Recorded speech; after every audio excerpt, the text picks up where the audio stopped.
মধ্যপ্রাচ্য থেকে ট্রাম্পের বিশেষ দূত স্টিভেন উইটকফের একটি ফোন কল ইসরায়েলের প্রধানমন্ত্রী বেনিয়ামিন নেতানিয়াহুর সহযোগীদের বিস্মিত করেছিল।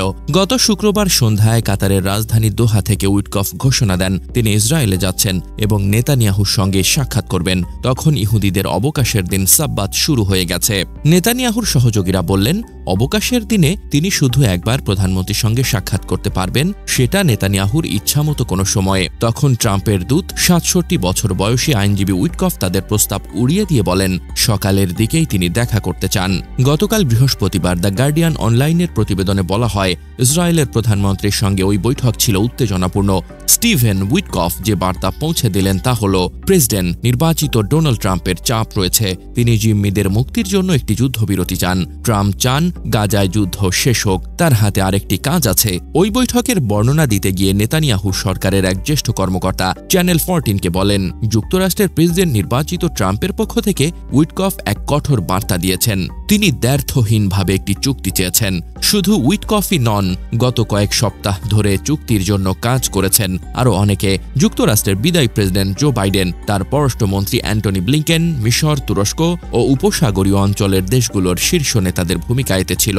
তারা দীর্ঘদিন ধরে কাজ করে যাচ্ছিলেন, একটি সমঝোতায় পৌঁছাতে হামাস ও ইসরায়েলের ওপর চাপ প্রয়োগ করে যাচ্ছিলেন তারা।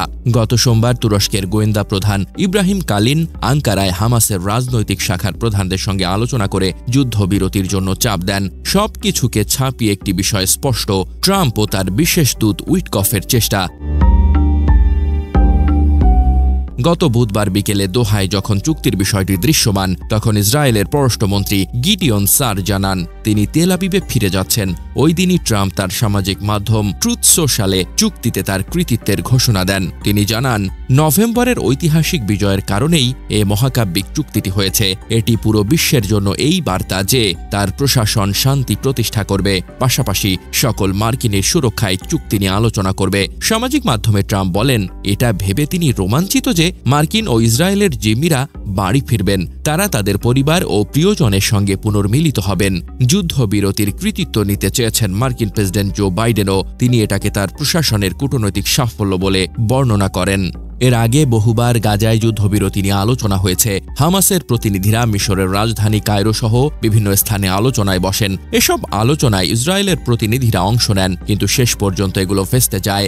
দৌড় শুরু হলেও তা চূড়ান্ত রেখায় পৌঁছায়নি। এসবের মধ্যেই হামাসের রাজনৈতিক শাখার প্রধান ইসমাইল হানিয়াকে ইরানের রাজধানী তেহরানে হত্যা করে ইসরায়েল।